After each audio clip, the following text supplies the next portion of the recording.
La parte técnica. Ok.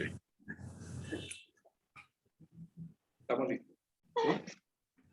Sí. ¿Con la venia suya? No, Con la venia de su señoría. La venia de los dueños de casa. Oye, bueno, en primer lugar, muchas gracias por venir, al maestro profesor Peña y el profesor Bertuzar, que han tenido la voluntad, la buena disposición de venir a ilustrarnos y a iluminarnos de un par de temas que realmente son medios confusos.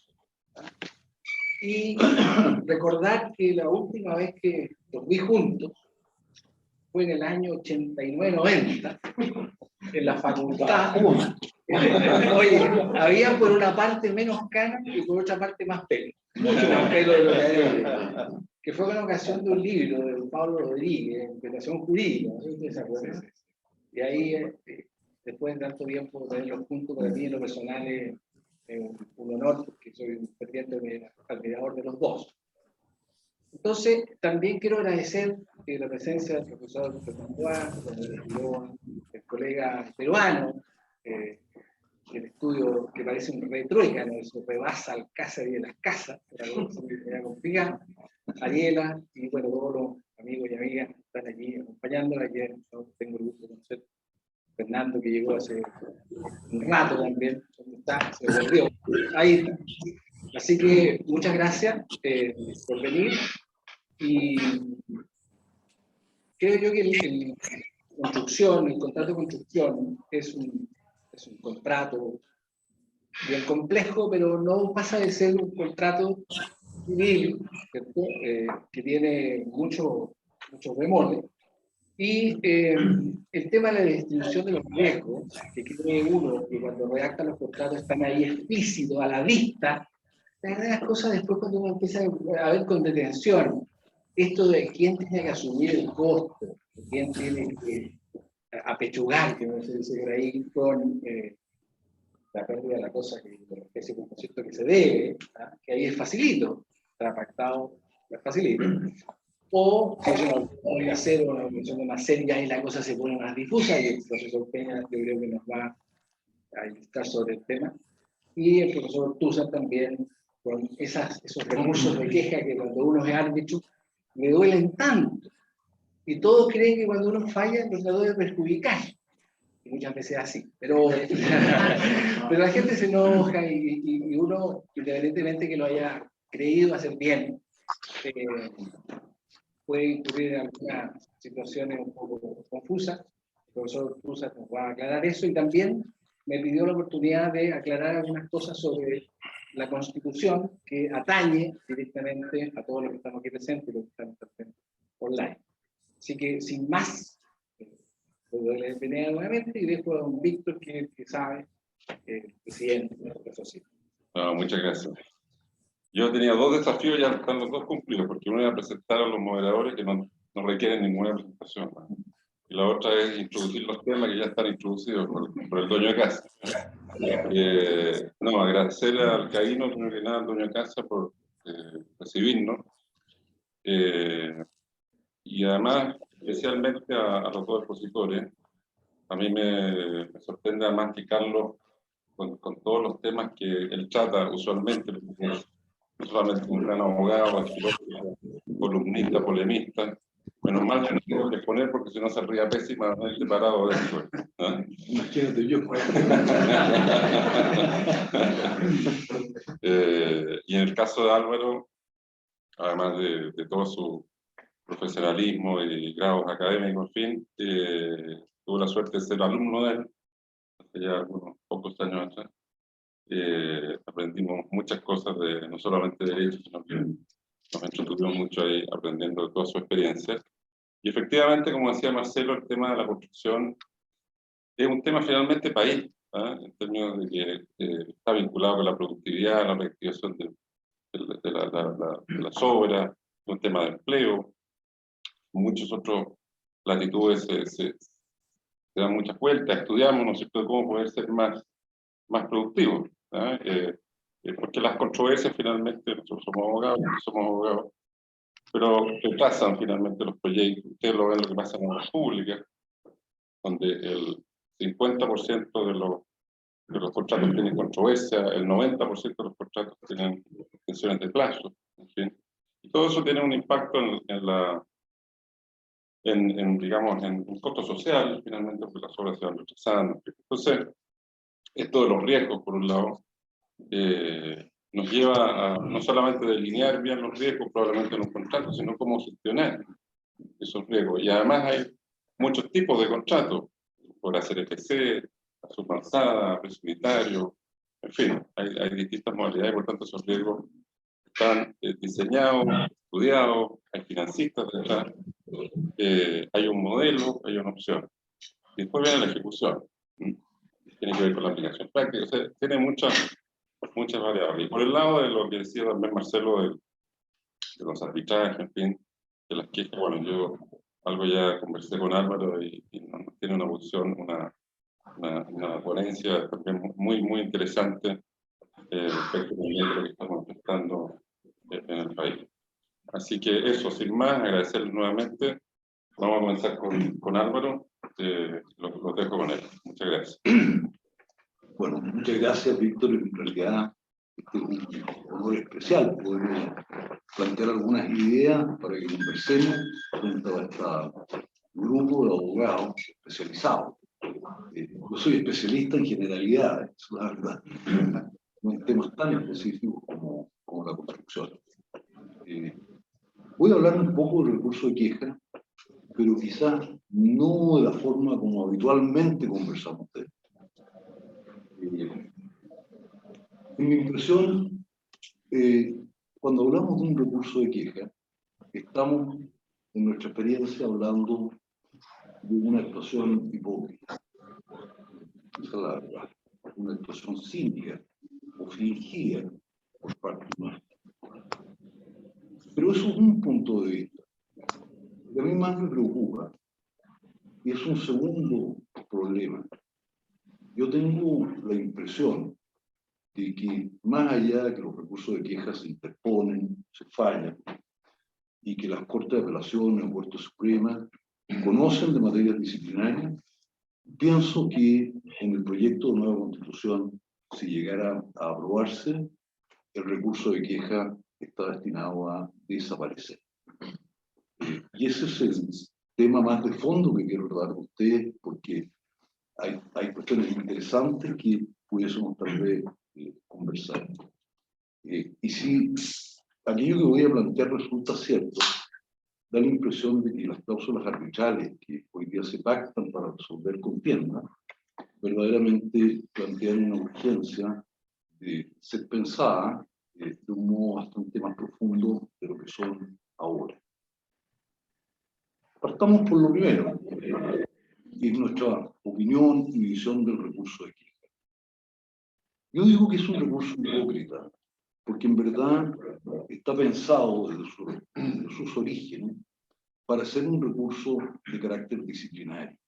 El Código Orgánico de Tribunales chileno y el Código de Procedimiento Civil apuntan a él como un recurso exclusivamente disciplinario. Y es cierto que ha habido alguna discusión doctrinaria, se relata muy bien en el libro de Allende, en el sentido de si es disciplinario y al mismo tiempo revisor de sentencia, o primero revisor de sentencia y enseguida disciplinario. Pero la verdad es que más allá de esa discusión, lo cierto es que la ley lo trata como un recurso disciplinario.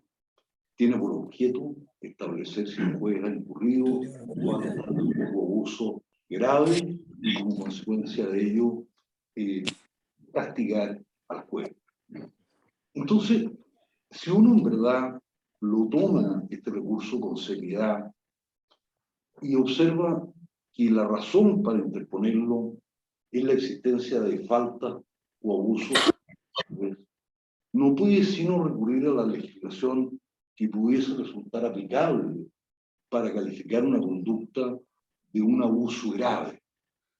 Y las dos que están a nuestra mano y que son de nuestro conocimiento son el Código Civil y el Código Penal.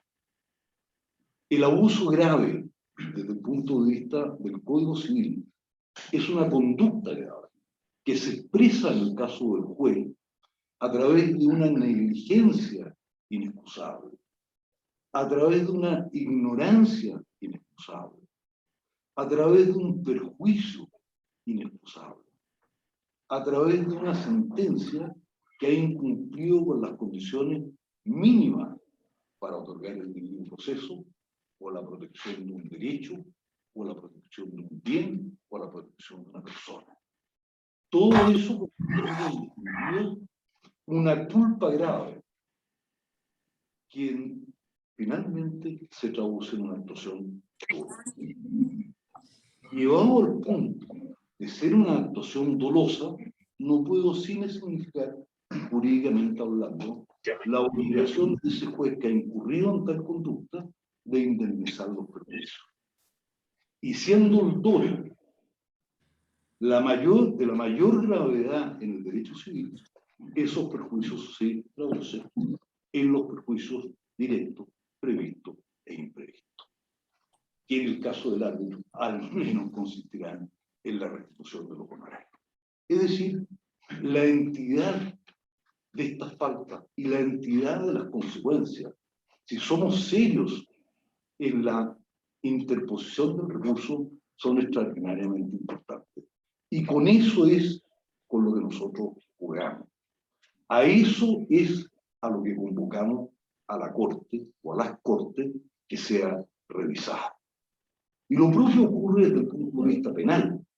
Desde el punto de vista penal, un juez que incurre en las conductas que acabo de mencionar es un juez que incurre en prevaricación o torcida administración de justicia.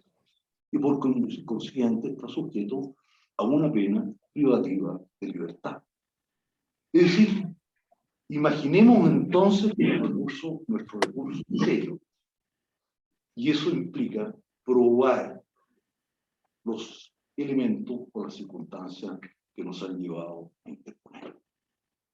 Pero sabemos que eso no es así, ¿no es cierto? Sabemos que eso no es así.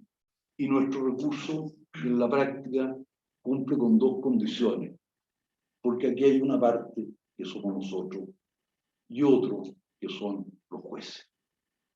Y mientras nosotros jugamos con la liviandad de las palabras, con la liviandad de los hechos, y muchas veces con la liviandad de los argumentos, y digo eso porque no podemos ponernos muy profundos, no vaya a ser cosa que el tribunal advierta que hay una apelación encubierta o una casación encubierta, porque los argumentos son muy de fondo, y por otro lado, porque los jueces y las cortes siempre quieren tener la última palabra y no se van a resistir a la tentación de revisar en fallos.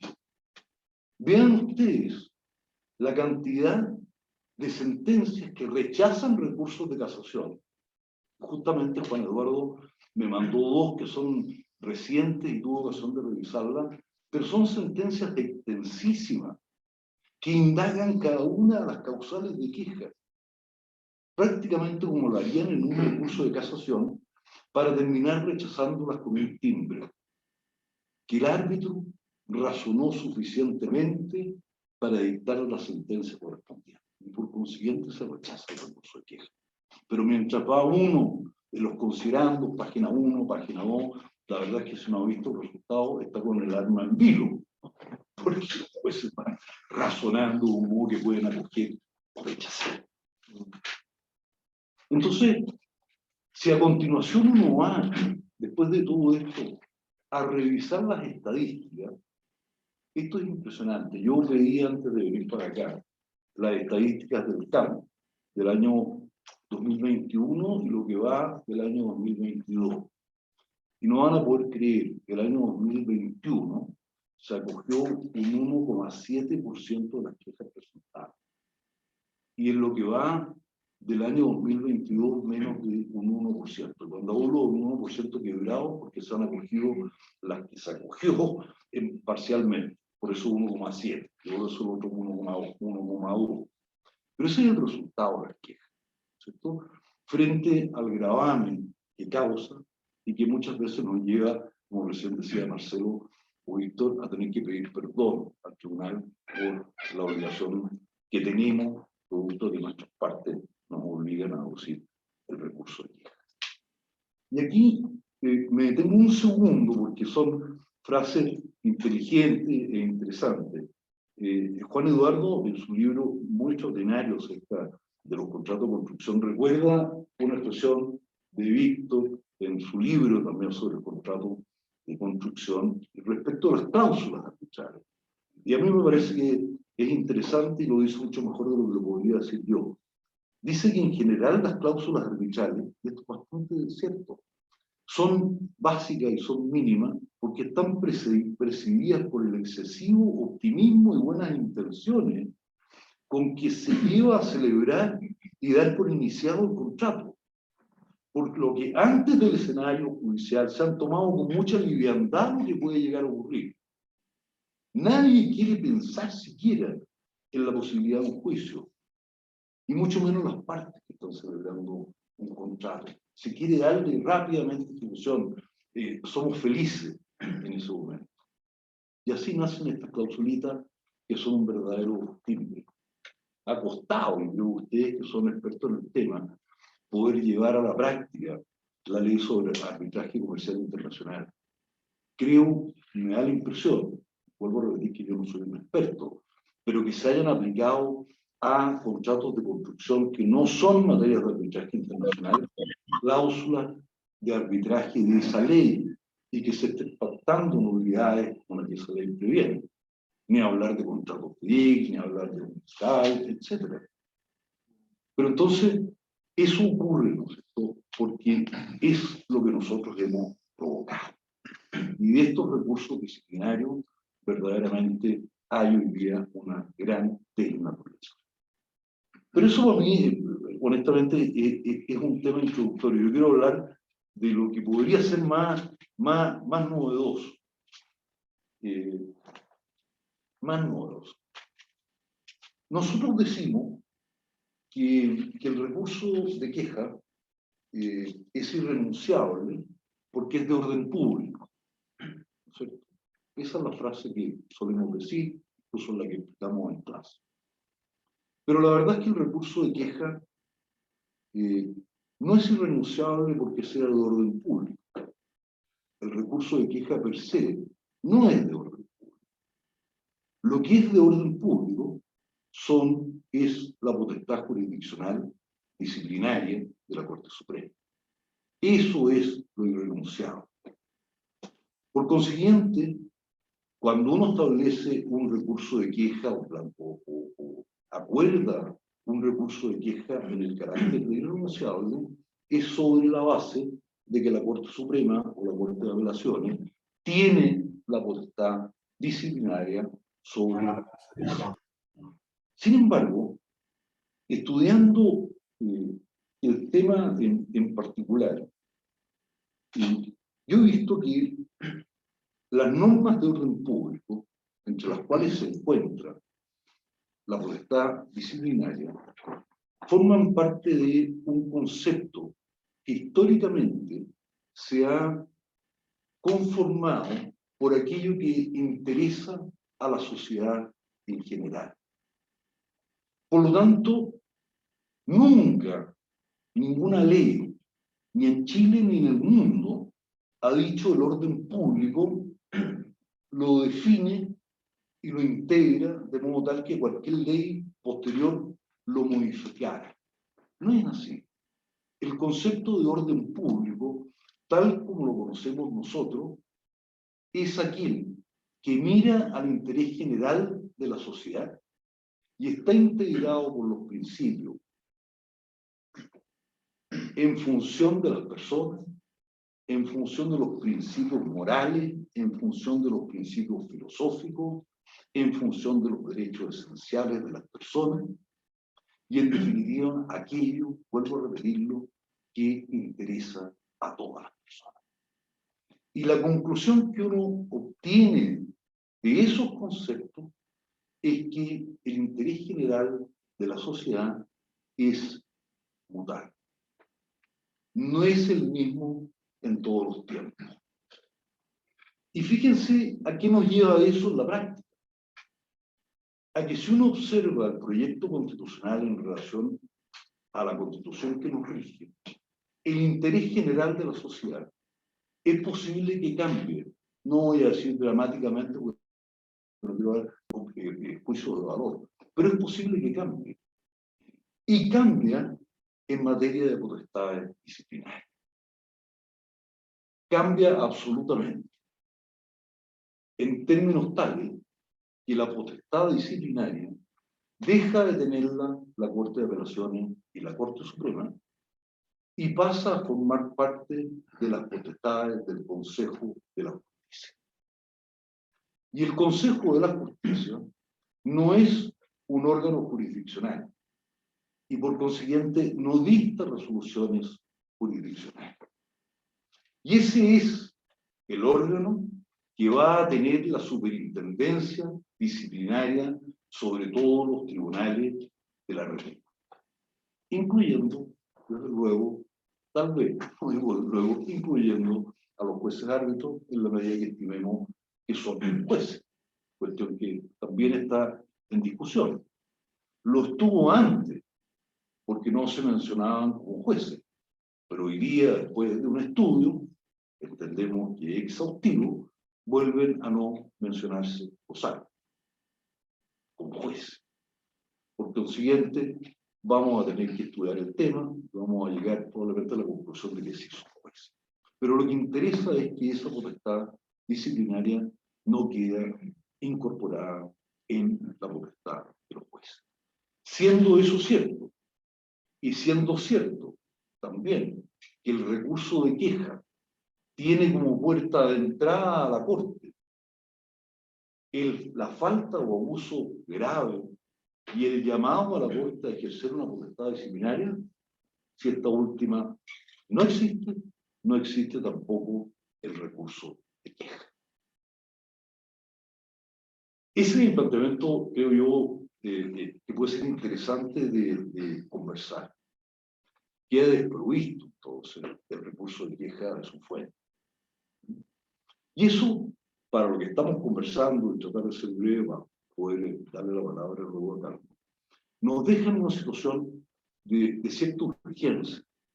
Porque si ustedes ven también el proyecto constitucional y se llega a ser aprobado, normas transitorias van a regular la entrada en vigencia de sus normas permanentes, ¿cierto?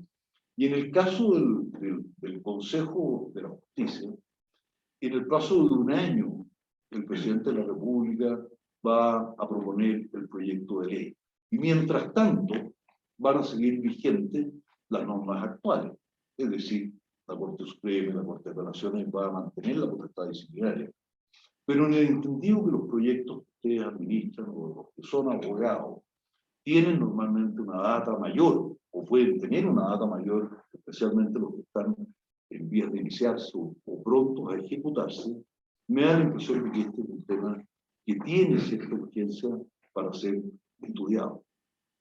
Y en ese aspecto, discúlpenme en el fondo la incursión en este tema, pero yo he revisado no solo por motivo de esta conversación, cómo se puede concebir una cláusula arbitral o un mecanismo de solución de conflicto que pueda ser interesante. Y a mí me da la impresión de que uno de los ejes para tratar este tema debe estar lo más cercano posible a lo que es la ley chilena de resolución de conflictos en materia de arbitraje internacional. Eso es lo que está más próximo a nosotros. Enseguida debe estar necesariamente guiado por el principio de la mínima intervención del Estado. De otro modo, creo que desnaturalizamos el objeto que tiene la resolución de controversia, que el Estado no participe en esto. Y la única forma, a mi modo, tal vez una de las pocas formas de hacerlo, es que el conflicto quede absorbido por un mecanismo algo mayor que la resolución original del conflicto, que es un juez unipersonal que lo conoce. Pero el tribunal, el panel, o aquellas personas que lo conozcan a continuación, deben ser personas vinculadas, ojalá especializados con este tipo de casos. Pero además de ello, ley que sea cercana a nosotros, mínima intervención del Estado, también es importante fijar a qué es lo que se va a conocer, cuál es la naturaleza de las materias sometidas al conocimiento de este panel, por llamarlo de alguna manera. Y a mí me parece interesante porque se repiten las distintas instituciones que regulan los arbitrajes internacionales, que debe ser una figura parecida a la de la nulidad. Porque lo que se busca en definitiva, y eso es lo sincero, es la ineficacia o la invalidez de una sentencia. Y las causales entonces, que tienen que estar incorporadas en esa revisión, todas deben ir encaminadas a ese objetivo. Y por consiguiente, desde luego, la incompetencia, una ultra petita, ¿no es cierto?, por haber dado más de lo que se pide, por haber dado menos de lo que se pide, por haber dado algo distinto de lo que se pide. Pero también en el mismo nivel de importancia está el debido proceso, que es algo absolutamente esencial. Normas como esa, y algunas, desde luego, ¿no es cierto?, normas especiales y selectas del recurso de casación en el fondo, son las que podrían configurar un esquema que tendría probablemente la virtud de ser un esquema fácil de entender, obviamente por los abogados, y fácil de entender también por los clientes, particularmente si son extranjeros, porque sería familiar con lo que ellos habitualmente trabajan. Entonces, bueno, este es nuestro desafío, pero nada de esto podría formar parte de una conversación, ¿no es cierto?, si no tuviéramos la impresión de que el recurso de queja mismo puede estar sometido a un riesgo o a un peligro. Así que, mi querido Carlos, me dejo la palabra. Adelante. Muchas gracias. Solo contarles que hay como 80 personas en estos presenciales conectadas. No todos somos abogados, y la sociedad proviene de la práctica inglesa, tenemos de allá, digamos, como la casa matriz, no sé. Está conformada por abogados, ingenieros, arquitectos, están vinculadas al mundo de la construcción, y entre los que están ahí, y aquí también presentes, hay también algunos ingenieros vinculados a la gestión de proyectos. Bien, bueno, ante todo, muchísimas gracias por la invitación a poder exponer ante ustedes algunas ideas respecto del tema de los riesgos en el contrato de construcción. Un tema, creo yo, de particular importancia desde el punto de vista de la disciplina que yo cultivo, que es el derecho privado. El problema que los invito a considerar, y al que me voy a referir en no más de 15 minutos para que podamos luego conversar, es relativo a una cláusula que es cada vez más frecuente en los contratos internacionales de construcción y que aparece también en los contratos nacionales y cuyo origen está en los modelos de la Federación Internacional de Ingenieros Consultores, FIDIC, que es la cláusula de adecuación al propósito. Ustedes la conocen bien, la cláusula de Fitness for Purpose. Esta cláusula, como todos sabemos, tiene su origen en el derecho inglés e invierte la tradicional regla que viene del derecho romano posclásico, que es la del caveat emptor, ¿verdad?, la regla conforme a la cual el riesgo lo lleva entero el comprador. Esta cláusula, en cambio, establece que el riesgo final de la obra le pertenece al deudor, ¿no? Y la regla ha sido interpretada por los comentaristas más prestigiosos de los modelos de la Federación Internacional como una regla que conduce o que debe ser interpretada como una regla de obligación de resultado. Es decir, una regla en donde el incumplimiento configura lo que llamaríamos una culpa infraccional, ¿no? Es decir, una regla conforme a la cual, si el resultado no se produce a satisfacción de quien encargó la obra, entonces finalmente el riesgo entero es del deudor. Esta regla presenta algunos problemas, por lo menos cuando uno se asoma a los litigios que hay en Chile. Porque muchos abogados, incluso algunos profesores de derecho muy prestigiosos, consideran que esta regla resulta contraintuitiva para los principios que subyacen al derecho privado en Chile. Entonces sostienen que en realidad cuando el contrato donde esta cláusula aparece debe ser interpretado conforme a las reglas del derecho vigente en Chile, afirman o sugieren que esta cláusula debe ser morigerada, porque las reglas del derecho vigente en Chile entonces la atenuarían, la modificarían o la alterarían. Yo quiero sostener la tesis para poder discutirla con ustedes, que eso no es así y que la regla que aparece en este tipo de contratos es plenamente consistente con la mejor tradición del derecho privado en Chile. Entonces quiero intentar demostrarles, hasta donde eso es posible, claro, que si uno revisa las reglas y los conceptos del derecho privado en Chile, encuentra que, echando mano a estas reglas, uno arribaría a la misma conclusión de esa cláusula. En consecuencia, la cláusula es redundante, digámoslo así, en el derecho nacional y no puede ser sino interpretada de la manera en que se ha interpretado, como digo, por lo menos en la tradición angloamericana. O sea, una obligación de resultado, como un caso típico de culpa infraccional. Llamamos culpa infraccional, como ustedes saben, a aquellos casos en que el mero incumplimiento configura responsabilidad, sin que sea necesario acreditar negligencia o descuido. Pues bien, para intentar demostrar esto que acabo recién de aseverar en términos un poquito arbitrarios, voy a dividirlo que enseguida diré en tres partes, que son muy breves, muy someras, no se preocupen. Y son las siguientes. En primer lugar, creo que es útil para poder comprender este problema, detenerse siquiera brevemente en lo que la palabra riesgo significa para el jurista, ¿no?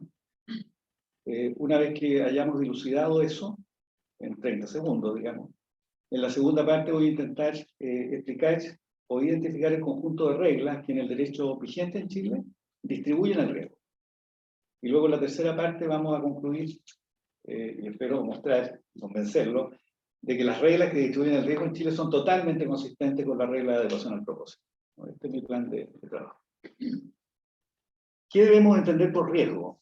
Bueno, la palabra riesgo, cuando uno la mira desde el punto de vista del lenguaje legal, del lenguaje de los juristas, tiene dos sentidos. En un sentido restringido, se la usa para aludir a la pérdida, como ustedes saben, del expreso cuerpo cierto por caso fortuito cuando está pendiente la entrega en las obligaciones de edad, que es lo que ocurre con el artículo 1550 del Código Civil. Lo mismo en el 1567, en el 1670, por citar los artículos donde esta regla aparece. Pero en un sentido amplio, como ustedes saben, la palabra riesgo designa a toda contingencia, a cualquier evento contingente, es decir, que puede acaecer o no, y que lesiona algo que estimamos valioso. Desde este punto de vista, el riesgo, entendido así en un sentido amplio, que es el que interesa al jurista, ¿verdad? Porque los juristas no hablan, ni los economistas, ni los abogados, cuando asesoran contratos, que están pensando en el riesgo en el sentido estrecho. Están pensando en el riesgo en el segundo sentido que acabo recién de identificar. Bueno, el riesgo así concebido plantea varias preguntas, desde luego. Yo logro identificar en la literatura tres, pero por supuesto no las voy a examinar todas. Las tres preguntas son las siguientes. Fíjense ustedes que en el ámbito de la literatura filosófica, pero esto lo digo al pasar, simplemente Aristóteles en su órgano, en el órgano lógico, se pregunta, cuando habla de la contingencia, se pregunta qué tipo de ser es la contingencia. Porque dice, hablamos de contingencia, le tememos a la contingencia, tenemos miedo a los riesgos, pero no sabemos, pero los riesgos no existen, no sabemos qué tipo de entes son los riesgos. Bueno, pero pongamos en paréntesis ese problema. Hay otros dos problemas que interesan al jurista. ¿Cómo valoramos los riesgos? O sea, ¿qué valor le podemos asignar? Porque si no le asignamos un valor a los riesgos es muy difícil poder distribuirlo. Y la segunda pregunta es cómo se distribuyen los riesgos, o cómo se asignan los riesgos, ¿verdad? La pregunta de cómo se valoran los riesgos es relativamente sencilla. El valor de un riesgo equivale, en términos generales, ¿verdad?, al coste total del evento dañoso multiplicado por la probabilidad de que ocurra, ¿no?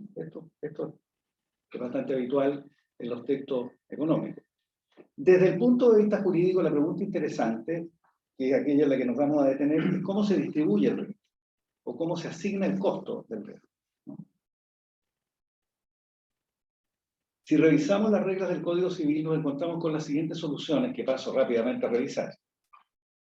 La primera es la regla famosa del res perit domino, ¿verdad? Es decir, las cosas perecen para su dueño, que está imperfectamente recogida, como ustedes saben, en el Código Civil, en el artículo 1550, en el 1567, en el 1670, ¿no?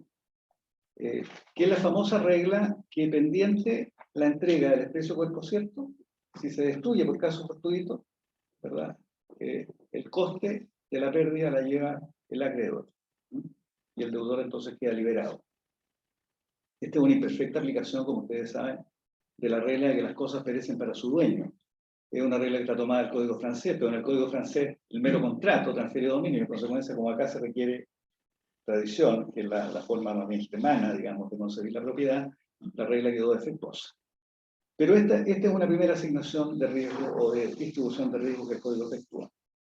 Ahora, parece evidente, ¿verdad?, que no todas las obligaciones son obligaciones de dar una especie o cuerpo cierto. Esto es bastante obvio. El contrato de construcción, desde luego, no es de esa índole. Por lo mismo, no podríamos aplicar esta regla en el contrato de construcción. Esto es bastante obvio. Más bien, hay que explorar en las reglas que establecen asignaciones del riesgo en las obligaciones de hacer y de no hacer. ¿Y cuáles son estas reglas? ¿Qué reglas son aquellas que distribuyen el riesgo en las obligaciones de hacer y de no hacer? Bueno, estas reglas están, como sabemos, en el contrato de arrendamiento, ¿no? Así como el contrato de compraventa es el paradigma de los contratos de intercambio, el de arrendamiento es el paradigma de los contratos que suponen obligaciones de hacer y ejecuciones diferidas. Bueno, en el contrato de arrendamiento, uno podría citar, si yo no recuerdo mal, los artículos, no sé, 1932, 1925, 1950, que si los revisamos se ponen en el caso que la cosa arrendada o prometida arrendar se deteriore o se destruya. Y la regla que consistentemente todos esos artículos formulan para distribuir el riesgo de pérdida o deterioro de la cosa es la siguiente. El código dice, si la cosa se deteriora por culpa, apreciada conforme a la regla de 1547, la que la gradúa según la utilidad que se sigue en el negocio, si la cosa se deteriora o perece por culpa, hay indemnización. Pero si la cosa se destruye, se deteriora, se empeora, como consecuencia de un evento fortuito o de fuerza mayor, entonces nace para el acreedor el derecho a terminar el contrato. Que claramente es una regla de distribución del riesgo inversa, como ustedes ven, a la regla del dominio, ¿verdad? Porque acá el riesgo lo lleva el deudor, no el acreedor. Esto es lo que establece el código consistentemente en las reglas del arrendamiento.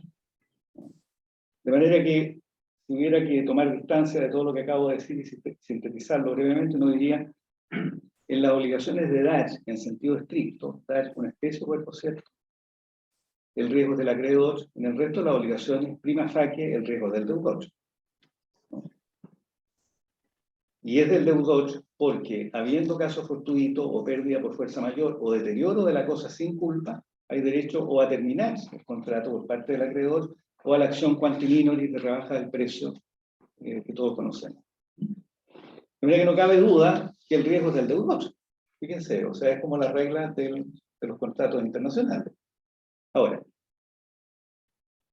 lo que cabría preguntarse, ¿verdad?, es si acaso esta regla, la que acabo recién de inferir de este conjunto de artículos que acabo de citar, es una regla consistente o no con aquella de la adecuación al propósito con la que comencé esta brevísima exposición. Les recuerdo que la regla de adecuación al propósito ha sido interpretada consistentemente en la literatura más prestigiosa como una regla que establece obligación de resultado. Una obligación de resultado, una obligación fronteriza con responsabilidad estricta. Es decir, si el resultado no se produjo, entonces el riesgo lo lleva entero el deudor, y el deudor responde. Y no puede excusarse alegando que empleó la debida diligencia o cuidado. En esto consiste una obligación de resultado que fronteriza, como digo, a una regla de responsabilidad estricta, o sea, un caso típico de culpa infraccional. Si eso es así, ¿verdad? La pregunta que cabe formular es cómo funcionaría esta regla al interior del derecho vigente. Y aquí sirven de nuevo las reglas del arrendamiento, porque el artículo 2002 y el 1996 del Código, que ustedes recuerdan, ¿verdad? El 1996 establece la tipicidad del contrato de construcción de obras, dependiendo de quién aporte el material, o de arrendamiento o compraventa, ¿verdad? Si es compraventa, se sigue la regla de riesgo que ya conocemos de 1550. Si en cambio es arrendamiento, se sigue la regla del 2002, del artículo 2002. Ahora, esta regla lo que establece, fíjense bien, es que el riesgo es del acreedor si aprobó la obra. En cambio, es del deudor si la obra no ha sido aprobada. De manera tal que todo el problema se reduce, finalmente, al tema de la aprobación de la obra, que pertenece, como digo, al acreedor, no al deudor. Ahora, ¿qué es esto de la regla de aprobación? Esta es la última cuestión que digo para que luego vamos a conversar. Esta regla de aprobación, es decir, la regla que subordina finalmente la distribución de riesgo a la mera aprobación del acreedor, es una viejísima regla que viene del derecho romano también clásico. Está en las partidas, está en toda la tradición prácticamente, que es la regla de la compraventa al gusto, ¿no? O previa degustación, que aparece en el Código Civil, si ustedes revisan la regla de la compraventa. ¿Cómo se justifica esta regla? Esta regla se justifica básicamente, y es muy fácil de comprender por lo siguiente, porque en los contratos de construcción de obra, y esto es lo que hace que la interpretación que defiendo de ese precepto sea, creo yo, correcta, en los contratos de construcción de obra, el bien sobre el cual se celebra el contrato del negocio es un típico bien de servicio, en el concepto económico de bien de servicio. Los bienes de servicio son aquellos bienes que usted sabe si funcionan o no cuando los recibe, nunca antes, ¿ya? En cambio, un bien de inspección, como dicen los economistas, es un bien que usted revisa antes de comprar, ¿ya?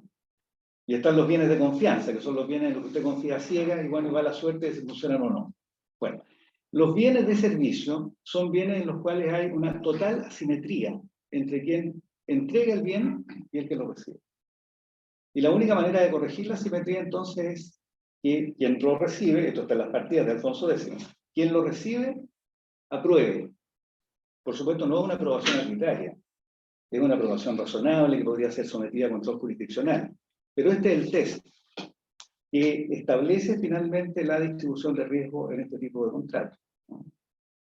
Y esta regla, como digo, se sigue del Código Civil chileno, como espero haberlo demostrado, y es plenamente consistente con la regla de los contratos de la Federación Internacional de Consultores, ¿no? La idea que uno ve a veces en ciertos litigios,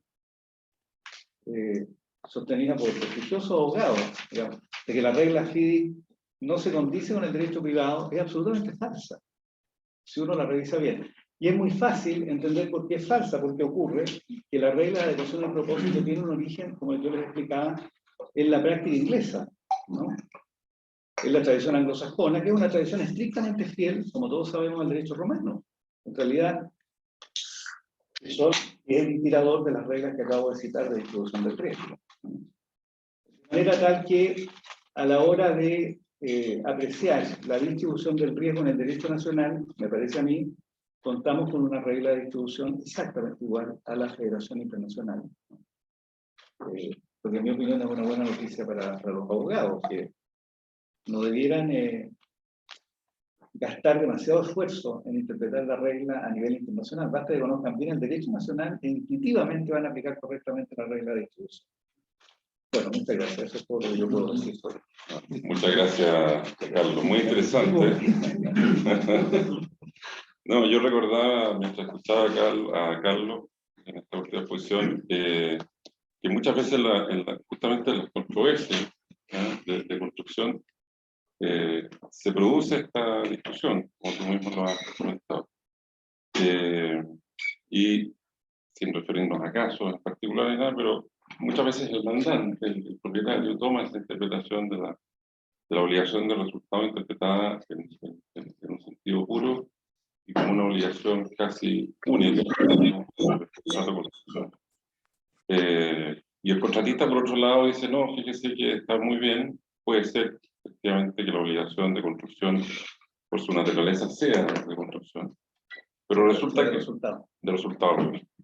pero resulta que yo en la práctica no he podido cumplir, porque a su vez usted tampoco ha cumplido con su obligación, esta otra obligación que concurre al contrato. Podemos terminar hablando de atrasos concurrentes, la discusión de la causa, que no le quita, evidentemente, en mi opinión, mérito a la interpretación de la culpa infraccional, digamos, que no ha permitido el resultado, pero se produce un revoltijo, digamos, de responsabilidades, de causas de hecho, que terminan siendo, para los árbitros, no siempre fáciles de discernir. Claro, pero yo ahí distinguiría dos cosas, ¿verdad? Porque una cuestión es la inversión de la prueba que produce la obligación de resultado, que esa sí es indiscutible, ¿verdad? Sí, Y la otra es cuáles son las excusas que admite la obligación de resultado. Y las excusas que admite, por supuesto, son infracción a los deberes de colaboración del contrato que surgen de la buena fe, correcto. o falta a los deberes previos de información. Por ejemplo, si a la hora de licitar el contrato se dio información defectuosa, por ejemplo, ¿verdad? Pero salvado esos casos, la obligación de resultados Sigue siendo... Claro, no es un tema, digamos, no es un debate de negligencia, digamos. Correcto. Es un debate de cumplimiento de obligaciones, que es distinto. No es que el constructor pueda decir, no, yo actué diligentemente, cuidadosamente, y desgraciadamente igual el resultado malo se produjo. No. Él tendría que probar una cuestión que es bien gravosa, que su contraparte incumplió deberes de colaboración o de información. Correcto. ¿Verdad? Muy interesante, yo no me quiero extender más. Voy a pasar el aviso ahora porque si no después se van a ir. En octubre tenemos el Congreso Internacional de Derecho a la Conducción. Evidentemente están cordialmente invitados todos los socios invitados. Viene gente de King's College, de Inglaterra, de Australia, de Perú, en fin. Creemos que va a ser una interesante oportunidad también para poder seguir discutiendo, así que los invitamos a participar y a inscribirse. Contamos además con la colaboración de la Universidad de los Andes, representada por Pablo Figueroa. Ha sido muy interesante evento, otra oportunidad. En octubre a lo mejor ya vamos a estar más claros qué pasa con los arbitrajes. Así que a lo mejor vamos a estar más relajados.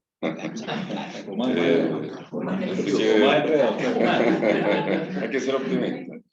Así que les cedo la palabra a los que estamos aquí en esta sala. Estamos un poco lejos del micrófono, o sea, de la página para hacer preguntas atrás de la página. Así, mientras tanto, los invito a plantar sus inquietudes que estamos acá en esta sala. Y lo otro, Arturo, no sé si algo conversamos, pero estamos pensando en hacer una nueva mesa con los temas constitucionales, con la participación de Arturo y de Sandra Ponce León, de los temas que normalmente Don Carlos también nos comenta. Oye, a propósito de eso y comentando lo de Álvaro, ¿y qué de malo tendría que no hubiera recurso de queja? ¿Qué de malo tendría que no hubiera recurso de queja? ¿Por qué resulta preocupante que no exista recurso de queja? Lo que resulta preocupante es que no haya una instancia revisora. Que no haya pero hay casación, ¿verdad? Y va a haber apelación. Estamos partiendo del supuesto que está renunciado. O sea, si revisamos el tema y ahora pareciera más aconsejable no renunciar al recurso, tal vez bienvenido. Pero el supuesto por el que hablamos es... No, pues lo que ocurre hoy día es que cuando las personas celebran un convenio arbitral y renuncian a los recursos, ¿verdad? El argumento es que igual pueden interponer recurso de queja porque es renunciable en razón de las facultades disciplinarias de la Corte Suprema. Este es el argumento. Y se usa el recurso a falta, en realidad, ¿verdad?, de casación. Se lo usa como un equivalente funcional de la casación, de la apelación o de lo que fuere. Bueno, ¿y qué tiene de malo que no exista el recurso cuando previamente usted renunció a ello? Cuando uno cree fielmente en el arbitraje en una instancia. Claro, pero si no cree en el arbitraje fielmente, bueno, no renuncia a los recursos. Entonces. Claro, exacto. Y en ese sentido, hipocresía. En ese sentido, entonces, suprimir esto tal vez sea, digamos, sea beneficioso moralmente, porque, bueno, van a dejar de ser menos impuestos. Pero ¿qué pasa con los árbitros arbitradores? Sí, ahí tienen Bueno, pero que los árbitros arbitradores no existen árbitros arbitradores, las partes los instituyen como arbitradores. Si tú desconfías de los arbitradores o no los instituyes como arbitradores. Yo nunca lo hago, pero... ¿Qué pasa con los árbitros? Yo no entiendo, porque acá lo que está en juego es una cuestión de autonomía, ¿entiendes? Sí, claro. Que al fin es lo que dice la Corte cuando se van de queja contra un árbitro arbitrador. Dice, bueno, si tuvieron la alternativa de... Pero es razonable lo que digan eso, Lo que ¿verdad? pasa es que también la queja, yo creo que todos sabemos que el recurso de queja es muy restrictivo. Y para que se conserve un recurso de queja, efectivamente, o tiene que haber realmente un asfalto o abuso, o también hay una cierta cuestión grotesca en lo que se ha resuelto, aun cuando no son un asfalto o abuso. Y en ese sentido quizás nos hace falta un recurso que sea un poco más restrictivo que la casación y la apelación. Ahora, la queja es como el divorcio, o sea, con la nulidad, antes de existir el divorcio, de la misma. Totalmente. En materia de concesiones, infraestructura, fue muy emblemático el caso de las cárceles, ¿se acuerdan? De Besalco, que hasta ese minuto no se había... Pero piensen ustedes, disculpa. Supongamos que ustedes, pensemos lo siguiente. Si una sentencia no es susceptible de ser discutida por razones de casación en el fondo, o sea, por temas de errores de derecho, o por efectos procedimentales, ¿por qué podría ser discutida por otro tipo de razones? Eso no acepto, pero yo sugiero, para empezar a contestar un poco la duda de Carlos, que es lo más cierta que es, pongámonos en el lugar del cliente y en el lugar del abogado. Yo creo que sinceramente el cliente está convencido de que su juicio, si es que lo hay, va a ser sometido a la decisión de un árbitro y ahí termina. Lee y están renunciados todos los recursos. No sabe que existe un recurso. Pero eso desde el punto de vista del cliente. Llega el tema del abogado, imaginemos que perdió el juicio, y ve, como el libro que me regaló Marcelo Giovanazzi, cómo puede salvar el fuego. Aquí quedó una brasita prendida y quiere tratar de ponerle un bombín para que esto reviva, ¿no es cierto? Y entonces le dice al cliente que tiene una última oportunidad. Y el cliente dice, bueno, si la tiene, muchas veces terminan tan furiosos con la sentencia arbitral que cualquier cosa que pueda significar revisarla es bienvenida. Entonces, eso es lo que empieza a degenerar con algunos recursos. Yo creo que si hemos renunciado, renunciemos, eso sería lo honesto, ¿verdad? Y si eso es lo que quiere este proyecto constitucional, que ya fue discutido, me parece que en abril hubo cartas y legales en el Mercurio, bueno, dejémoslo ahí. Arturo. No, sí. un comentario breve, reforzando, un comentario y quizá una pregunta, Carlos. El comentario es que, claro, las facultades disciplinarias que se trasladan de la Corte Suprema al Consejo, pero además hay una expresa afirmación de que no existe jerarquía entre los distintos tribunales. Se acaba la jerarquía. Parece que una afirmación algo ilusa, porque si la Corte Suprema puede revocar la Corte, una sentencia de la Corte de Apelación naturalmente, todo indica que tiene algún grado de jerarquía superior, pero se entiende de otra forma. Entonces el recurso de queja, tanto porque se traslada al Consejo, como porque ya no hay jerarquía de alguien que pudiera con autoridad hacer un chequeo disciplinario, efectivamente creo que desaparece. Es totalmente... Claro, es muy curiosa porque además va de la mano de la eliminación del tratamiento honorífico, recuerden. Se acabaron los señorías, los ilustrísimos, los excelentísimos. Que es otra norma, separada. O sea, todo esto es contra la jerarquía judicial. Piensen ustedes que mientras en el Consejo, Tribunal Constitucional, por ejemplo, los nombramientos son del Presidente de la República, son el Congreso de los Diputados. Cuando vamos a la Corte Suprema, no es la Corte Suprema, es todos los jueces de la nación, desde el juez vecinal hasta el presidente de la Corte Suprema, cuyo voto vale lo mismo. Entonces, ¿qué es eso? Eso es una cosa anti-jerarquía, democratizadora si tú quieres, pero eso es lo que está un poco en juego. La pregunta, Carlos, es ¿cómo ve, de lo poco que he entrado yo en construcción, estudiarnos en la fila 2003 para un caso que era de la imprevisión. La imprevisión, claro. Y la gran discusión, naturalmente, si es un plazo de caducidad o de prescripción, ¿no? Y desde la entrega, 4 años, y si la prescripción, paso de prescripción corre desde la entrega, o bien tiene que ocurrir necesariamente la falla, el edificio que amenaza ruina o se derrumba dentro de ese plazo. ¿Cómo ves los riesgos en una u otra interpretación? El tema donde Juan Eduardo tiene algo escrito, y que ahora mi sorpresa como proveniente de otra disciplina, no está zanjado el asunto, como un poco mucho pareciera. Pero déjame referirme antes al tema de la queja. Sí. Yo dije que era polémico. ¿Sabes por qué? Porque el tema Porque si uno por jerarquía entiende una jerarquía potestativa, es decir, donde la voluntad de uno impera sobre la del otro, es evidente que en el sistema de justicia no hay jerarquía. Básicamente porque cada juez, desde el punto de vista constitucional, esto es una tradición viejísima que viene del constitucionalismo antiguo, digamos, Montesquieu, por ejemplo. Básicamente porque en el Estado moderno, pero lo mismo ocurría en el antiguo, cada juez recibe de la ley la posibilidad jurisdiccional, la posibilidad de juzgar. No es verdad que el sistema de justicia sea un sistema piramidal, donde la Corte Suprema reúne la totalidad de la jurisdicción y los demás le ejerzan como en una cascada por delegación suya. Eso no es cierto.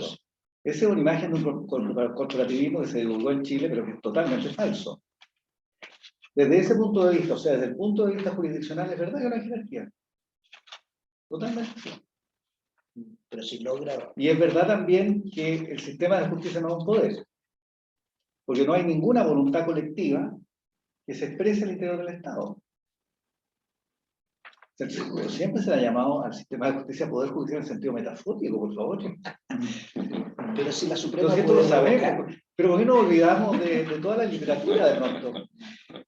la revocación de la Corte Suprema de una sentencia de otro tribunal, que se define solo por su competencia, es indicativa de qué clase de poder. Bueno, de la casación, pues. Eso. Por eso, pues, la casación es un poder intelectual, no es un poder en el sentido potestativo.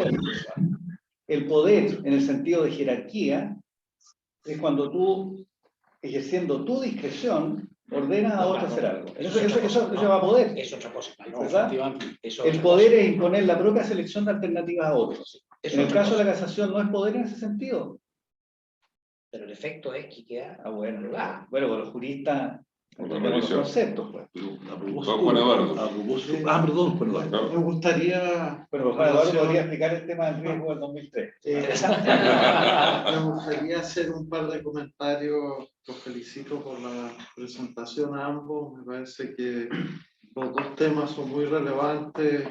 Ahora, en relación a lo que planteaba Álvaro, ¿qué es lo que yo veo? De que independientemente de lo que pasa en el tema constitucional, hay una realidad que en Chile tenemos un sistema dualista en el arbitraje, en que las normas del arbitraje comercial internacional de la ley 20.071 no tienen nada que ver con el arbitraje doméstico, y en ese aspecto lo que planteaba Álvaro en cuanto a que tengamos un recurso en ambos regímenes solo en nulidad, me parece que va en la dirección correcta y es lo que debiera hacerse, porque si uno mira las buenas prácticas internacionales, esto de tener un recurso de queja cuando uno está sometido a una jurisdicción arbitral es un error porque cuando las partes se someten a un árbitro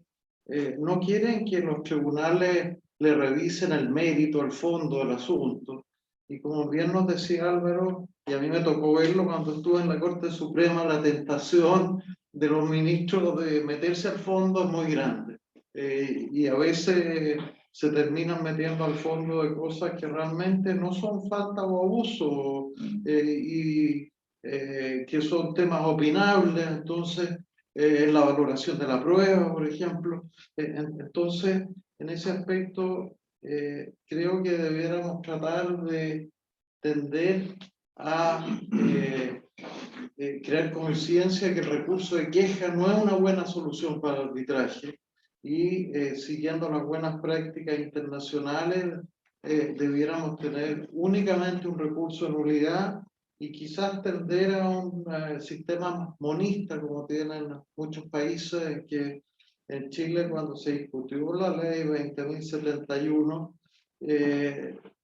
este tema me acuerdo que se planteó y en definitiva lo que se pensó, no hay cultura todavía en Chile para acoger todas estas prácticas internacionales, entonces mejor dejemos el arbitraje comercial internacional que vaya por cuerdas separadas, pero ya han pasado 15 años y creo que las buenas prácticas internacionales ayudarían mucho al arbitraje. Entonces me parece que esta idea de eliminar la queja y mantener un recurso único de nulidad apunta a la dirección correcta. Ahora, respecto a lo que planteaba Carlos en cuanto a la distribución de los riesgos, lo que desde el punto de vista civil estoy de acuerdo con el planteamiento y con las normas del Código Civil nuestro. Ahora, si uno se va y puede hilar un poco más fino en lo que son los contratos FIDI, la regla de oro es que el riesgo lo asuma el que esté en mejores condiciones de administrarlo. Y en ese aspecto, estos contratos internacionales tienen la gracia de que fijan un catálogo de conductas y van asignando los riesgos. Por ejemplo, la típica discusión que pasa con un riesgo arqueológico, debe asumirlo el mandante o el contratista. Los contratos internacionales tienen solucionado esas cosas. Entonces, a mi modo de ver, lo que me parece que falta en nuestro medio es poder acoger esas buenas prácticas internacionales. Y a veces, y me ha tocado verlo lamentablemente, los contratos internacionales terminan un verdadero Frankenstein en que se negocian y se pierden la filosofía que hay detrás del contrato y terminan unos engendros que son poco adecuados y a uno cuando le toca resolver como árbitro se ve en una situación bien compleja. Entonces, yo creo que esas buenas prácticas internacionales debiéramos acogerlas en nuestro medio y de alguna manera poder suplir, si bien el Código Civil me parece que da ciertas reglas básicas, pero en el mundo de la industria de la construcción uno necesita hilar un poco más fino, por ejemplo, toda esta regla de las obligaciones de resultados. En términos generales, claro, y en términos abstractos es así, pero a uno como árbitro le toca muchas veces enfrentarse a la situación, como explicaba Víctor, de que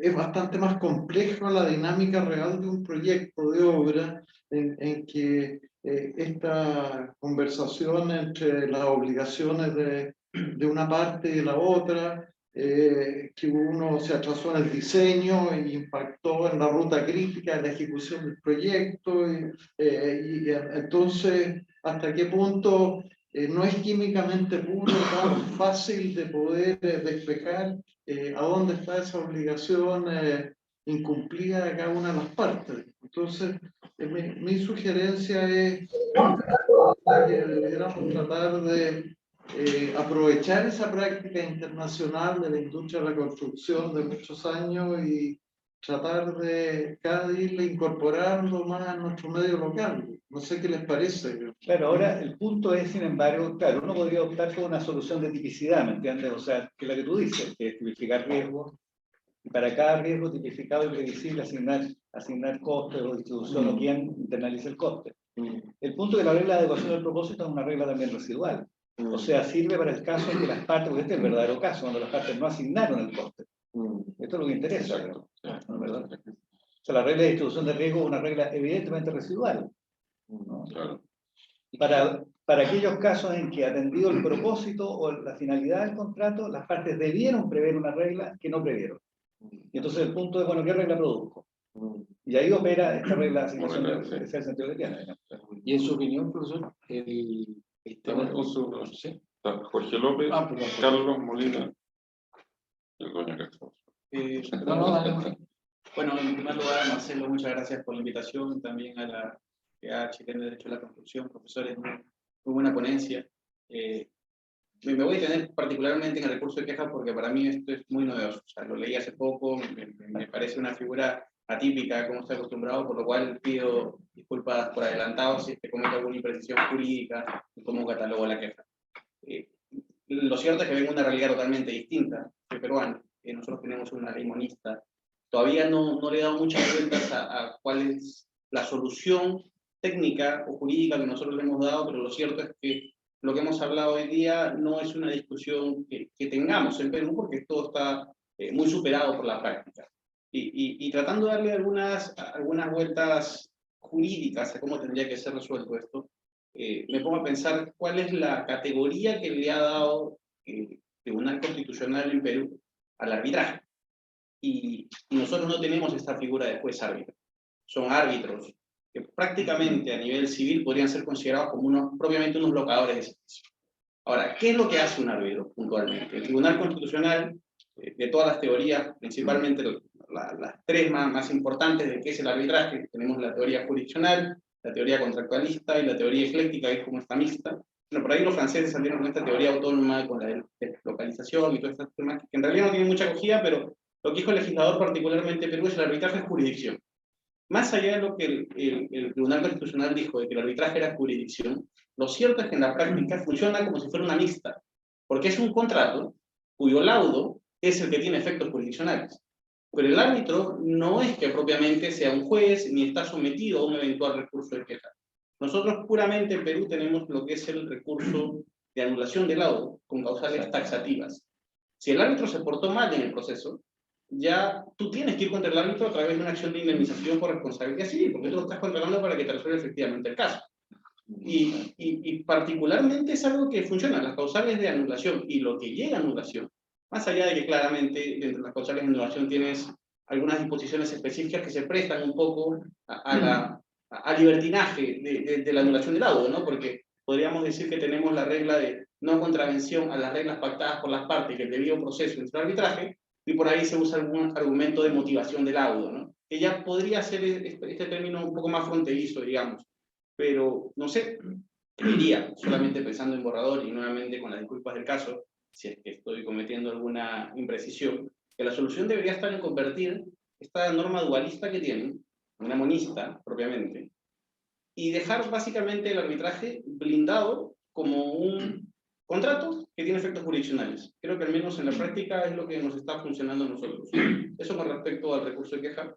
Y con respecto a las disposiciones propias y la distribución de arreglos en los contratos de construcción, creería que claro, o sea, yo no estoy muy involucrado en derecho chileno, hace poco tuve la oportunidad de participar en un caso, pero sí es una discusión que sale en los procesos y lo que se trata de hacer es, de alguna manera, demostrar una incompatibilidad entre las normas técnicas internacionales con la norma chilena. Lo cual yo creo que no es propiamente una incompatibilidad. Por ahí que hasta cierto punto, como dice el profesor Peña, puede que sea redundante. Pero sí, yo creo que le pega el clavo. Esas son algunas reflexiones que quería compartir con usted. No sé qué opinan sobre mi solución un poco subversiva sobre el recurso de queja. Interesante. Muchas gracias, Carlos. A mí me gustaría robarle un poco a ustedes dos de conocimiento, pero sobre todo de criterio, de experiencia.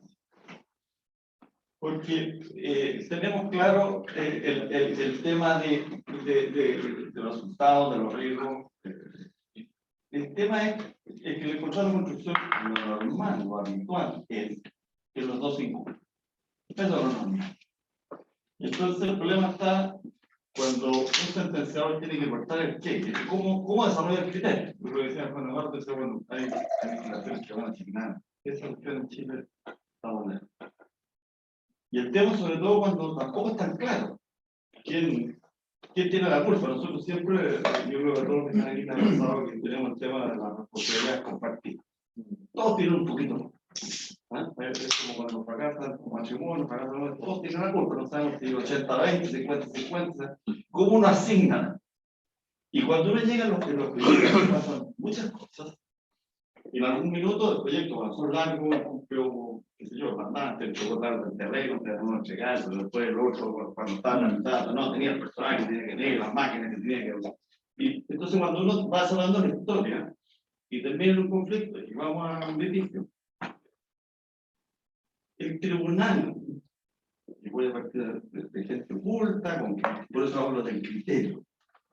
¿Cuál sería los parámetros de un criterio razonable para poder asignar la culpa, los riesgos, la responsabilidad? ¿Cómo creen ustedes que debería, y por qué es importante frente a un cliente, explicarle más o menos dónde está parado? Y también, si lo va a vincular en un litigio, decirle, mire, esto es más o menos, porque nunca lo creen. En general, en construcción las cosas no son malas. Entonces, si uno dice, mire, si a uno le toca un juez culto políticamente, con criterio y con cierta prudencia, debería salir por acá o por allá. ¿Cómo lo ven ustedes ese blanco negro que está? Yo haría algunas distinciones, fíjate, porque una cosa es un litigio en que la obra final entregada se alega que no es adecuada al propósito, que es el caso que yo mencionaba. Ese es un caso, digamos, sencillo desde el punto de vista dogmático. Bueno. Otra cosa es el caso de los atrasos. Habitualmente lo que ocurre en los contratos de construcción es que las partes pactan multas por delay, o sea, por día, ¿verdad? Y le ponen un valor al día, por ejemplo, o al mes, o lo que fuere. Y en esos casos, lo que causa problemas habitualmente es cuando la ruta crítica se extendió y el mandante no cobró las multas. ¿Cómo creo yo se resuelve ese caso? Por lo menos un par de casos yo he arbitrado en esto. Bueno, ahí la doctrina de los actos propios funciona bastante bien. Si el mandante no cobra las multas, bueno, no puede cobrar las ex post. A mí eso me parece bastante bien. Este es un caso, ese es un primer instrumento, digamos, de la dogmática para resolver los temas de atraso. El otro es el tema de las declaraciones que constan en el libro de obra o en el propio contrato. Las declaraciones de las partes obligan. Cuando un contratante declara en el contrato, en la parte previa del contrato, que él es un experto geológico, digamos, bueno, después no podría quejarse si, no sé, si hay defectos en el suelo, ¿verdad? Esto parece estar bastante bien también. Entonces, la idea de que las declaraciones de las partes imponen responsabilidad, yo creo que es muy importante. Bastarían, no bastan, pero son bastante útiles estas dos ideas. Las declaraciones de las partes y las acciones de las partes importan responsabilidad. Es decir, las aseveraciones que las partes efectúan en el intercontractual o en el contrato los obligan. Declaraciones no veraces obligan. Y al mismo tiempo las acciones que ejecutan son acciones con consecuencias jurídicas. Si no protesta frente a una multa o no cobra la multa, bueno, la doctrina de los actos propios ayuda a resolver el problema, claramente. Pero pregunta tú, cuando tú tienes los contratos de obra pública o en donde el mandante, una chanela, una chonera o un portaaviones, que el tipo que va en una licitación y se firma aquí, que usted declare que fue, que conoció el proyecto, que vio el terreno, que usted declara o declara. O sea, y después, señoría, pues, está bien, que si no, yo no sé eso, pero las cosas no son distintas. Por eso digo que eso es el tema del criterio. Bueno, pero cualquier criterio que por lo menos yo creo se usa ahí, desde el punto de vista de la literatura, el concepto de riesgo moral, ¿verdad? Una persona que licita un contrato, ¿no?, y pretende luego renegociarlo, se tiene un riesgo moral gigantesco que te llevaría a ofrecer precios por debajo de tu coste, ¿verdad?, para ganarte el contrato. Bueno, y lo mismo ocurre con las declaraciones. En consecuencia. Marcelo, adelante. ¿Quieres comentar algo? Sí, quería comentar algo, pero se me olvidó. No, pero quiero preguntarte en relación al tema que acaba de decir. Encuentro que puede haber un argumento para inhibir jurídicamente de cobrar la multa durante la ejecución del contrato. Puede haberlo, yo no sé si operó la prescripción, la caducidad, o qué cosa, pero es bien discutible eso. Lo que sí no es discutible, que desde el punto de vista práctico, cuando estás ejecutando el contrato y pasa algo y voy a causar la multa, ahí el contrato devino en una guerra mundial. Entonces, la verdad es que la práctica de hacer eso es muy poco probable para que después lo castiguen a uno con la imposibilidad de cobrar la multa en el juicio arbitral porque no lo hizo durante la ejecución del contrato. Me parece bien. No, es que la mera omisión de cobrar la multa no produce el efecto que yo menciono. O más bien, la mera omisión lo produce. Pero la omisión acompañada de protesta no configura acto propio. Claro. Contexto. Una omisión con constancia en el libro de obra, con carta dirigida al contratista, anula el acto propio. Claro, pero se produce una tensión. Pues recordemos que el acto propio es la ejecución de una conducta, ¿verdad?, digámoslo así, muda, que tiene un significado implícito, a cuya sombra la otra parte se forja una expectativa. Pero si usted anula el efecto implícito mediante una declaración, bueno, no hay acto propio. Y si tú mantienes esa omisión, cae en lo que dice la Corte Suprema hace 2 años atrás en un fallo que habla del silencio circunstanciado. Es decir, si tú dejas pasar todos los problemas de tu contratista y llegas al final y le pasas la cuenta, no, te aprovechaste y no protestaste a tiempo. No quiere decir que se la cobraste en ese minuto. Más que aprovecharse, casi legítima defensa, pero en definitiva, bueno, lo que ya preguntar recién, para poder sobrevivir. ¿Cómo ha resuelto usted, profesor de Derecho Civil, el tema que nos cayó por obra y gracia del Espíritu Santo de la pandemia? Porque en general los contratos de construcción que estaban vigentes, nadie se puso en esa hipótesis que quién podría haberlo hecho. ¿Qué es lo que es eso en definitiva cuando no está recogido en el contrato expresamente una cosa como esa por la distribución de los riesgos? Si es que en definitiva, ¿quién se come el tema de la pandemia? ¿El acreedor, el deudor? ¿Es un caso partido? ¿Cómo lo han resuelto? ¿Cómo lo han pensado? Bueno, yo puedo improvisar rápidamente algo ahí, digamos. O sea, las reglas de arrendamiento yo lo resuelven, porque las reglas de arrendamiento disponen, finalmente, ¿verdad?, que si el arrendatario, el arrendador, no puede cumplir su obligación sin que me dé culpa de su parte, que es el caso, hay derecho a poner término al contrato, pero sin indemnización. Se resuelve el contrato, pero sin eso no del juicio. ¿Eh? Esto es lo que dice, revisen los artículos, 1925, 1932, 1950. Esos son. Yo tiendo a pensar que en la práctica ha operado la buena fe y se ponen de acuerdo entre el mandante y el constructor para tratar de distribuir los riesgos y no tener que eventualmente judicializarlo.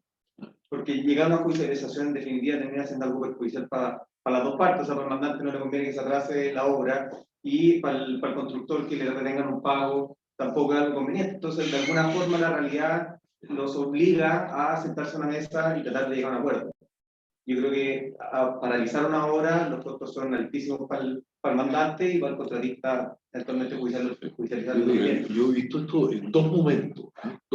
Cuando la primera etapa de la pandemia, esto fue tratado bajo principios cercanos a los de la fuerza mayor, porque era realmente un imprevisto imposible de resistir. Se celebraron contratos en el entendido de que la pandemia terminaba.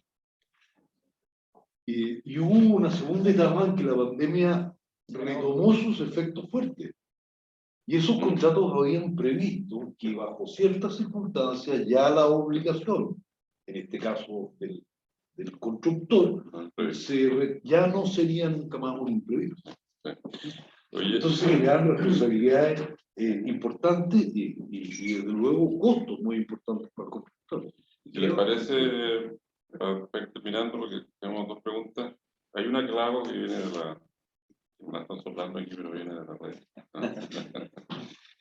Hay un invitado que pregunta cómo se interpreta. Yo la hago, después te doy la palabra y ahí si quieres cerramos. No hay apuro en todo caso, aquí nos cierran el claustro. Se trabaja en la Oye, además hay unos tapaditos. No, queremos ir a los tapaditos. Este está preocupado.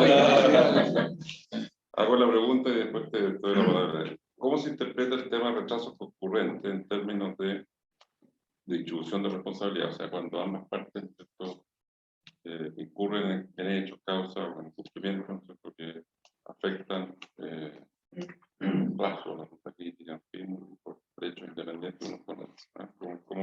¿Cómo se resuelve? ¿Cómo se interpreta? Adelante, perdón, tu nombre. Sí, Hugo Vega. Hugo, perdón, sí. Yo soy ingeniero civil y me desenvuelvo en el mundo de la construcción y de la administración de contratos.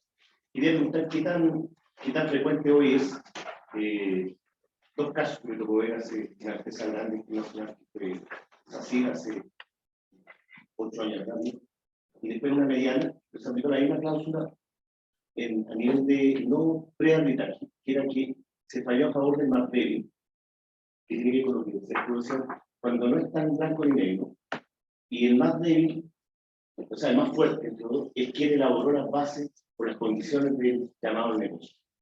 Por ende, en ese momento el mandante era responsable de cualquier juicio. Ella creo que viene con la Cámara de Comercio, porque está claro. Pero quería ver si diría, sigue vigente ese tipo de juicio, de criterio, ¿no?, para fallar en favor de una de las partes, que es comparar cuando no están claras las cosas, cuando las bases de licitación de origen son ambiguas, al final se llega a una conclusión que al no haber acuerdo, que se falla en favor de Mardelli, siendo Mardelli el que no elaboró ni editó la base de licitación. Quería saber si eso sigue vigente, ese tipo de criterio hoy día en Chile. Bueno, esa es una vieja regla. Fíjate que en la tradición legal del derecho privado existía la regla originalmente favorable al deudor. ¿Ya? Y el Código Civil recogió la regla bajo la fórmula del contra profiterem, se llama en el latinazgo, digamos, en las reglas de interpretación del Código Civil, del contrato del Código Civil, que están en el título 12 del libro 4, donde se dice que las cláusulas en general ambiguas, oscuras, se interpretan a favor del deudor cuando son resultado del hecho que quien redactó la regla no haya dado una explicación que le correspondía a él dar. Entonces hay un deber de información que si se incumple traslada el riesgo a la otra persona. Sí, que vigente. Sí, claro, una de las más viejas reglas de interpretación viene del derecho, está en el digesto. ¿Ah? Estoy de acuerdo, solo son un comentario, estoy de acuerdo, pero la jurisprudencia de la Corte Suprema en el último tiempo ha dicho que, como la norma dice en el subsidio, solo podría aplicarse, de no aplicarse la restante, y tenemos la literalidad, el espíritu, y por lo tanto es muy difícil que llegue finalmente a su aplicación. Álvaro, ¿tú querías comentar? Sí, solamente a propósito de lo que se ha preguntado en la pregunta anterior, yo creo que cuando una de las partes impone a la otra, y de eso surge un desequilibrio en las prestaciones, la verdad es que uno lo ve cercano a cláusulas abusivas o exorbitantes. Me ha tocado ver contratos, por ejemplo, en que solo una de las partes tiene el derecho a cobrar boletas de garantía a sola vista. Una sola de las partes tiene derecho a quedarse con las retenciones bajo ciertas circunstancias. Una sola de las partes tiene el derecho a poner término unilateral al contrato. Y la otra, la que es más débil, no tiene cláusula, por ejemplo, de reducción de responsabilidad. Y así una otra serie de circunstancias que cuando tú llegas a conocer como árbitro, van induciéndote a pensar que algún efecto jurídico tienen que producir. Y la tendencia es a la protección del más débil, como decía Carlos hace un momento. Y las cláusulas abusivas no pueden tener protección jurídica, por definición. Entonces se produce ese efecto curioso de que tú tienes equidad en la mente y legalidad en la pluma. Oye, lo último, Álvaro, tomándome un poco de tus palabras, ¿cómo ven ustedes en la cultura nacional, digamos, porque uno cuando toma los contratos FI, y quizás no tanto los FI, los NEC, por ejemplo, la ley de prevención inglesa y una serie de prácticas internacionales que se estaban acordando también. En Chile estamos de alguna manera siendo concientizados de que una muy buena práctica, no es jurisdiccional, pero es la resolución temprana de controversia en distintos contratos. Incluso hay un proyecto aprobado para ser incorporado en las obras públicas directas, no solamente en concesiones. En concesiones ya existe, ¿no es cierto? Tenemos aquí la especie del panel técnico de concesiones, Adriana Binder, que está el panel técnico de concesiones, que de alguna manera es ese rol. Pero todo esto lo dispute board, por otro lado está la mediación, que no tiene que ver con lo mismo. Que en Estados Unidos, en la cultura americana, en la cultura europea, poco menos, ha tenido bastante éxito estadístico, al menos. Hay muchas cosas que uno no sabe porque no se llevan. ¿Cómo tú que eres gigante, por ejemplo, árbitro también, ¿cómo ven esa posibilidad que tiene sentido práctico? Los chilenos, los abogados, muchas veces tendemos a no facilitar esos mecanismos porque particularmente los litigantes. Yo soy un litigante especial de esos que en verdad recomiendan que no haya juicio. Lo digo sinceramente. Porque nada puede haber más descartador para una persona, sobre todo un gerente, el dueño de una compañía que tenga que estar ensartado en un juicio por 5 años.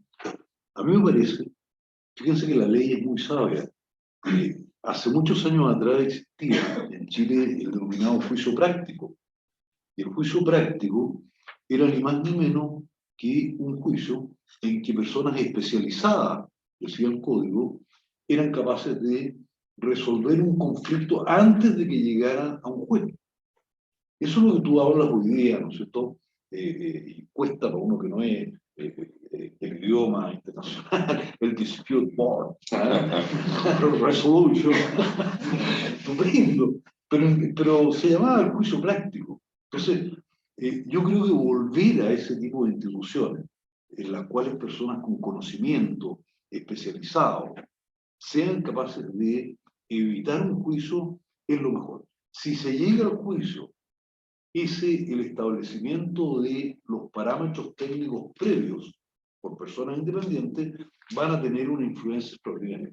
Capaz que hasta sustituyan a los peritos dentro del juicio, que es algo fundamental, porque a un juez que no es ingeniero, que por supuesto en el 99,9% de los casos, el perito termina siendo un factor tan fundamental que si tú no te atienes a lo que el perito dice, es muy probable que la queja empiece a poner tambaleante el fallo largo.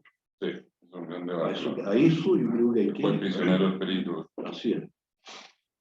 Bueno, Carlos, ¿quieres comentar? Sí, bueno, ustedes saben esto. En general lo que enseña la teoría de contrato, y la teoría económica, digamos, es que si no hubiera coste de transacción, o sea, si negociar fuera gratis, si no se perdiera tiempo, no se invirtiera dinero, no se pagara abogados, etcétera, en negociar, los recursos siempre irían a quien más los valora y finalmente se alcanzarían siempre óptimos, digamos, óptimos de equilibrio.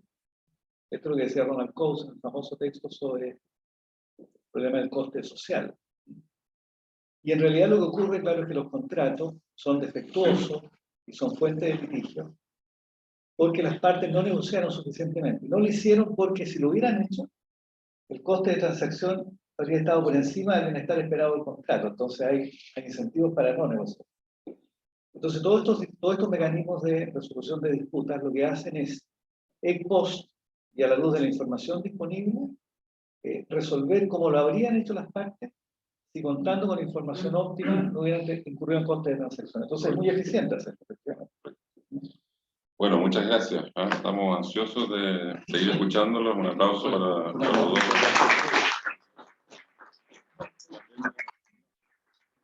Ya te dejar un aplauso y un agradecimiento también al Caíno, abogado, y especialmente a Marcelo.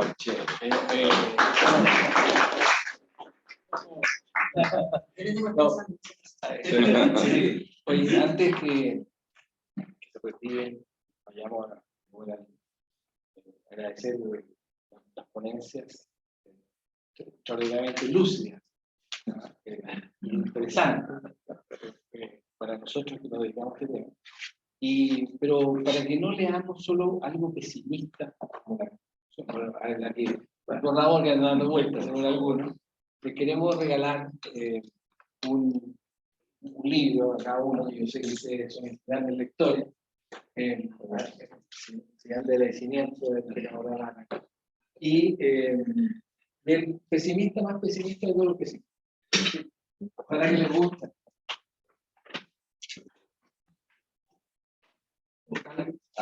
Gracioso. ¿Se puede ver? Sí, por favor. Sí, salimos la vuelta. No lo abran para que el que no por la hora. Hablen todos tuyos. Para que no haya pelea. Yo quiero los ríos.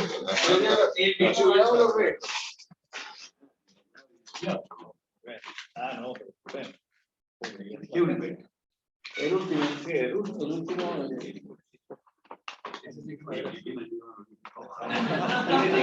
Estoy en su Lo puedes cambiar por un Ferrari. Bueno, muchas gracias a todos. Muy bien. Gracias. Oye, no se olviden de los tapaditos, porque están esperando. Félix vino solo los tapaditos.